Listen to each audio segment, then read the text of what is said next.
E agora eu vou abrir a telinha com a nossa apresentação.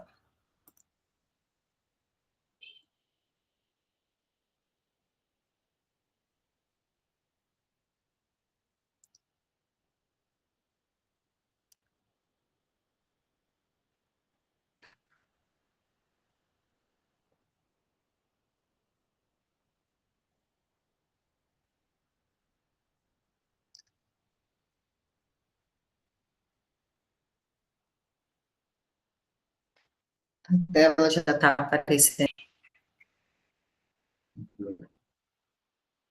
Ainda não, né? Só um Para mim não está minutinho. aparecendo, não. Não, Você está usando o computador? não. Até eu voltar aí, vai dar. Só um minuto, pessoal. Manda seu arquivo.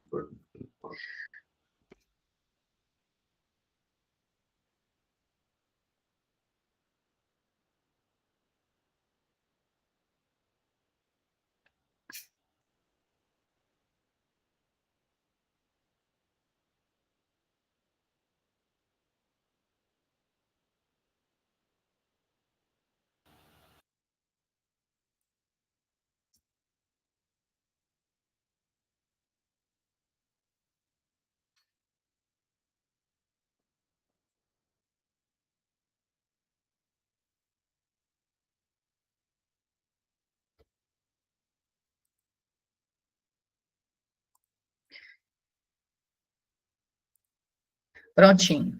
Agora vai dar tudo certo.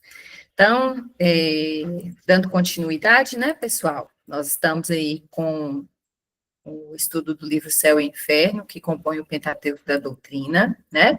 Estamos aí no nosso roteiro de estudo, na parte que fala sobre a doutrina das penas eternas, né?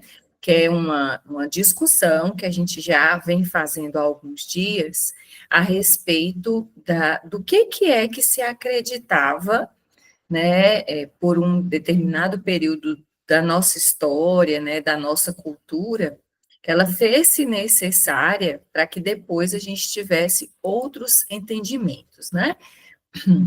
Aqui é a continuidade do que a gente vai ter no nosso estudo, e dando continuidade, então, ao capítulo 6, né, onde a gente fala sobre essas penas eternas, nós ainda, hoje a gente já finaliza sobre a origem desta doutrina, né? E dando continuidade, então, foi colocado, né, e isso aí já é sabido de todos nós, que todas as religiões primitivas, revestindo esse caráter dos povos, tiveram deuses guerreiros que combatiam à frente dos seus exércitos. Então, é muito importante a gente ficar atento a essa colocação, religiões primitivas, né? Então, estavam lá naqueles procedimentos, naquelas épocas bem iniciais. Então, era condizente com tudo aquilo que se pregava na época, né? A ideia das guerras, a ideia das lutas.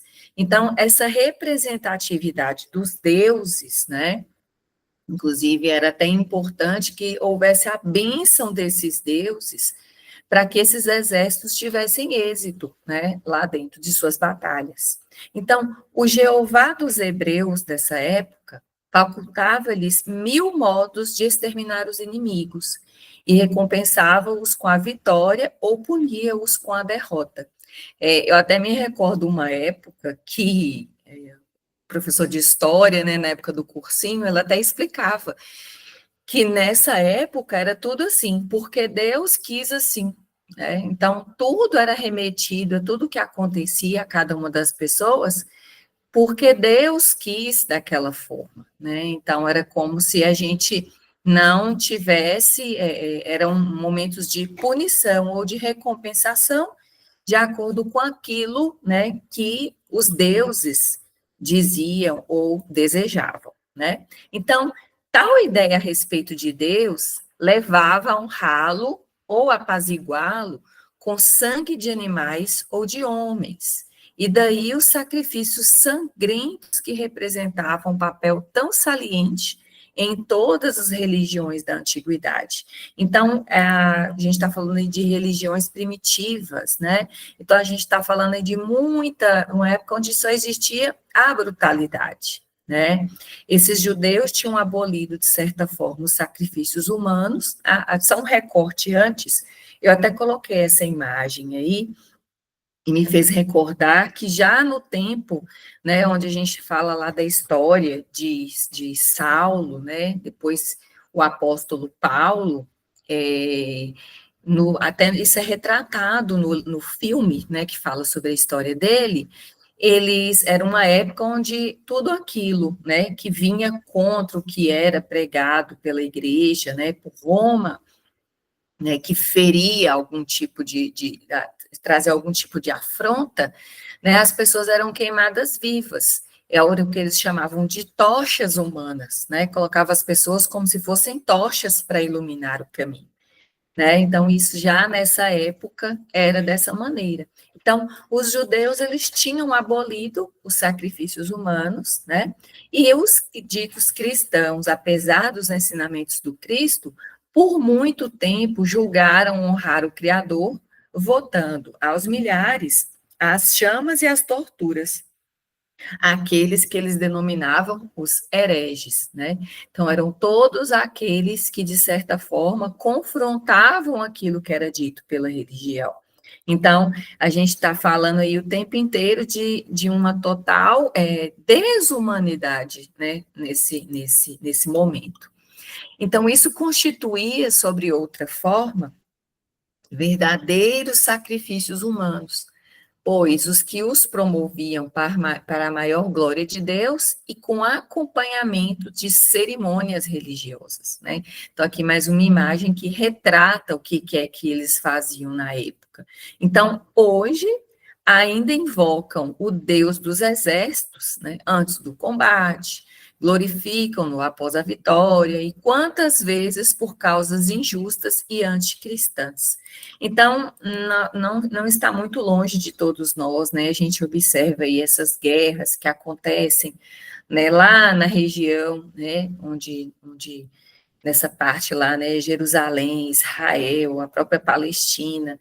Então, todos ali, né, colocando como esse motivo para a guerra em relação ao Deus, né, a terra sagrada. Então, quer dizer, o cuidado com os irmãos, aqueles que seriam, né, tão humanos quanto nós, são desconsiderados a todo momento, né? Então, para você desejar uma paz, quantas pessoas estão morrendo todos os dias, né? Morrendo por guerra, por bomba, por fome, né? Então, a gente vê aí uma coisa que, infelizmente, né, a gente tem certeza que isso desagrada aos olhos de Deus, que já não deveríamos mais ter esse tipo de comportamento, né? Considerando a nossa evolução, considerando quanto tempo depois dessas épocas, né? Mas ainda hoje, né, um dos os maiores fatores que ocasionam, né, que causam esses embates e essas guerras entre os povos, é principalmente as questões religiosas, né, infelizmente. Então, quão tardo, né, ou quão tardio é o homem desfazer-se dos seus hábitos, prejuízos e primitivas ideias. Então, olha aí, né, esse reforço sobre ainda estamos muito tardios nessa questão desse comportamento. Então, 40 séculos nos separam de Moisés, e a nossa geração cristã ainda vê traços de antigos usos bárbaros, se não consagrados, ao menos aprovados pela religião atual, né? Então, ainda existem, né, esses resquícios que endossam esses comportamentos. Então, de certa forma, foi preciso uma poderosa opinião daqueles que diziam ser não ortodoxos para acabar com as fogueiras e fazer compreender a verdadeira grandeza de Deus. Então, quer dizer, pessoas, né, que seriam até não dignas, de acordo com as religiões, eles sim tinham esse caráter que deveria ser atribuído àquelas pessoas que eram religiosas, né? Então, ela até coloca os não ortodoxos no sentido de não pertencerem a religião alguma, né? Mas a falta das fogueiras ainda prevalece as perseguições materiais e morais. Tão radicada está no homem a ideia da crueldade divina.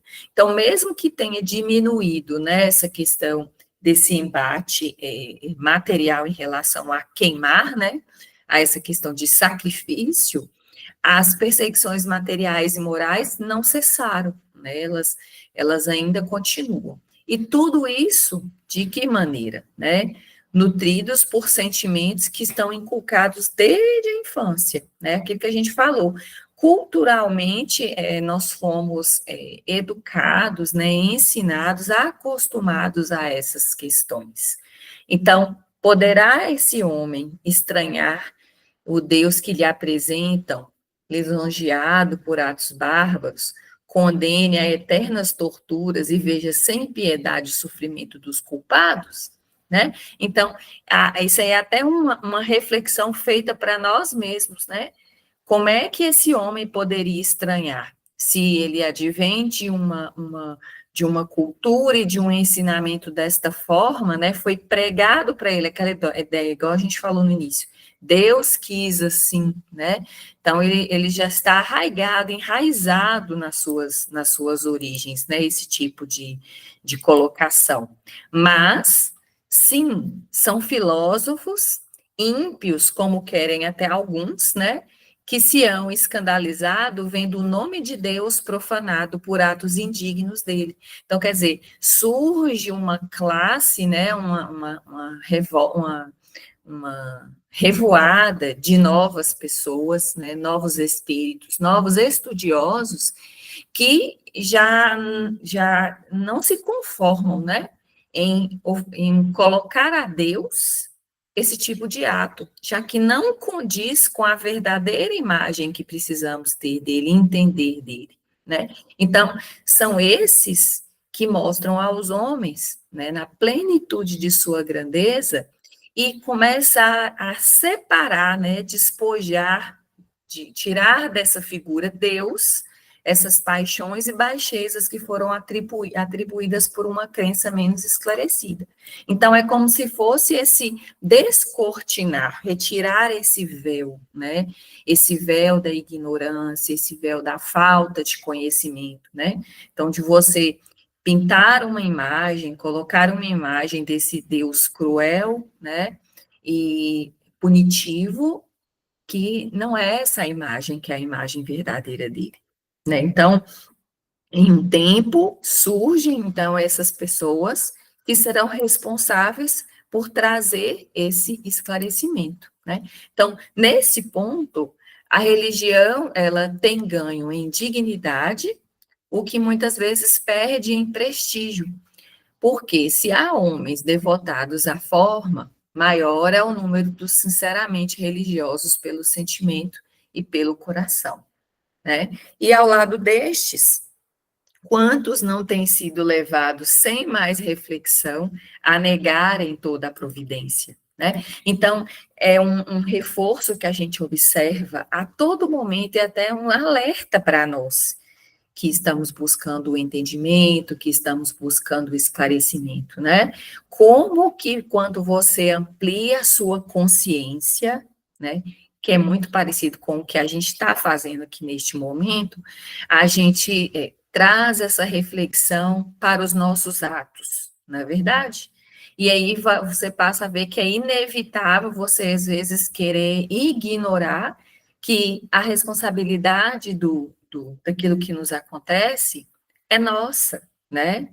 O livre-arbítrio foi dado a cada um, então nós podemos seguir ou não seguir, nós podemos estudar ou não estudar, mas temos também a consciência de que nós é que estaremos protelando esse nosso desenvolvimento, né? Então, a gente observa, né, o tanto de mudança que a gente pode observar quando você aprofunda nos estudos e tem essa oportunidade de fazer essa reflexão, essa reforma, né, de certa forma.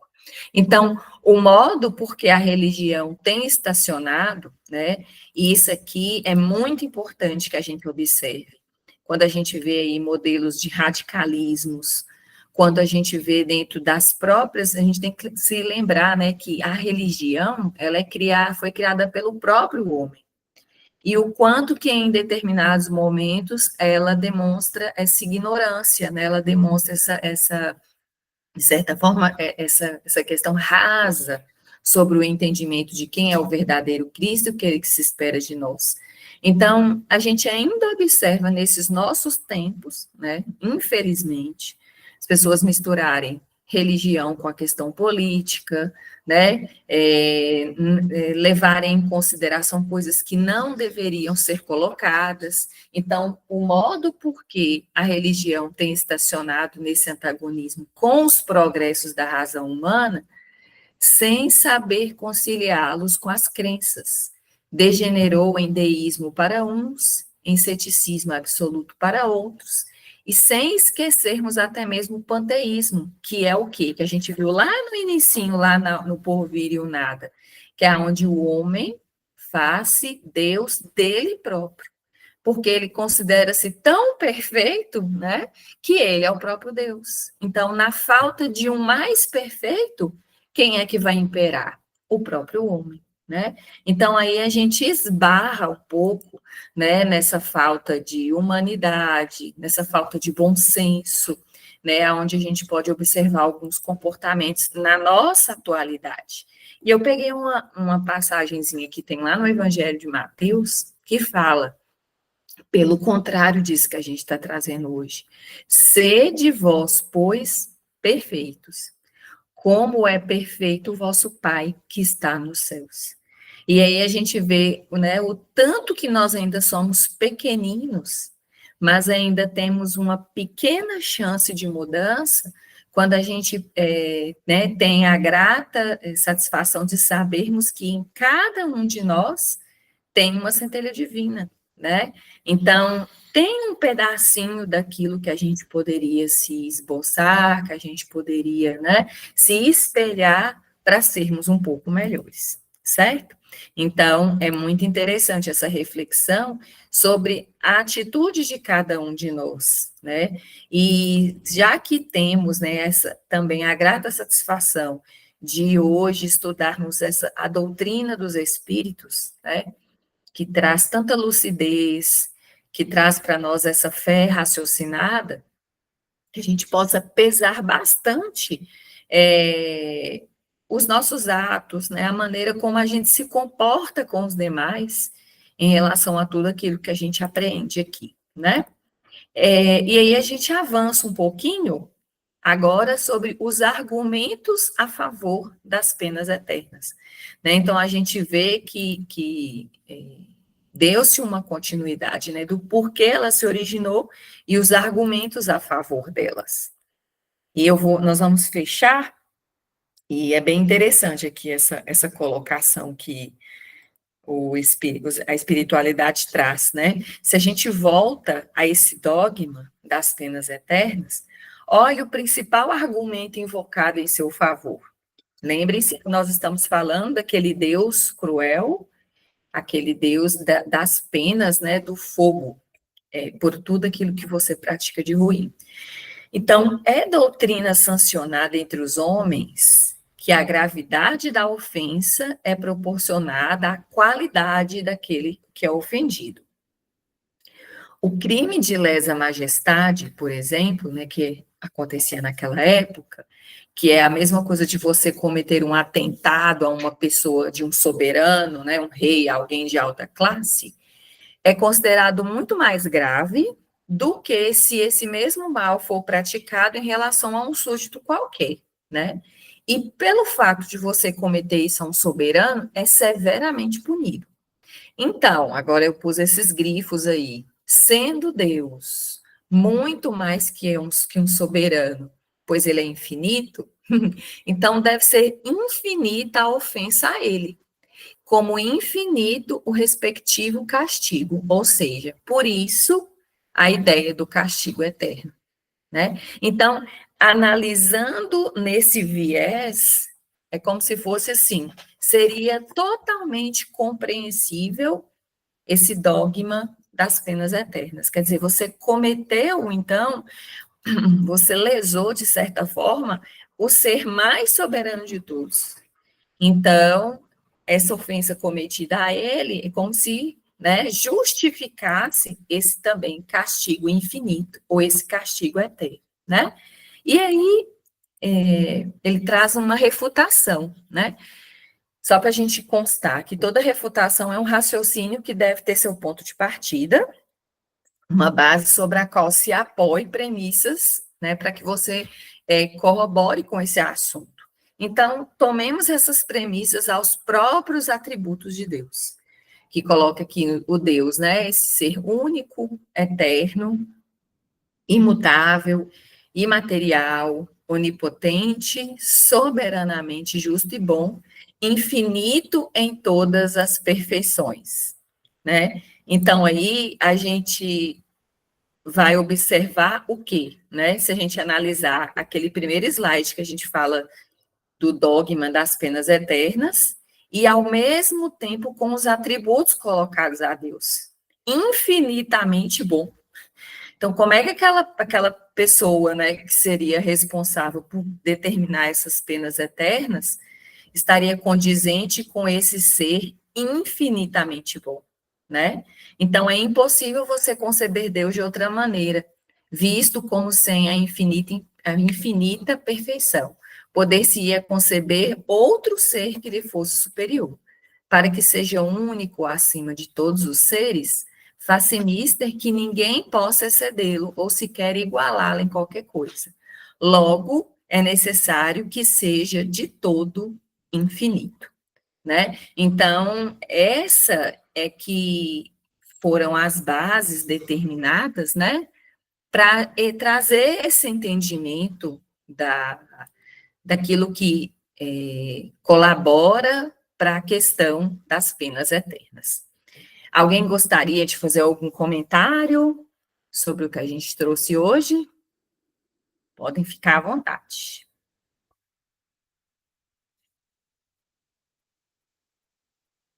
Se ficou alguma dúvida, né, algum esclarecimento que precisa ser feito. Todo mundo entendeu tudo. Ó, agora a câmera funcionou.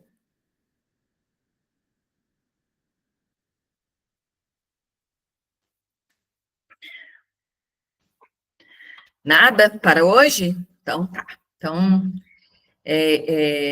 a gente então vai dar continuidade, né, na aula da semana que vem.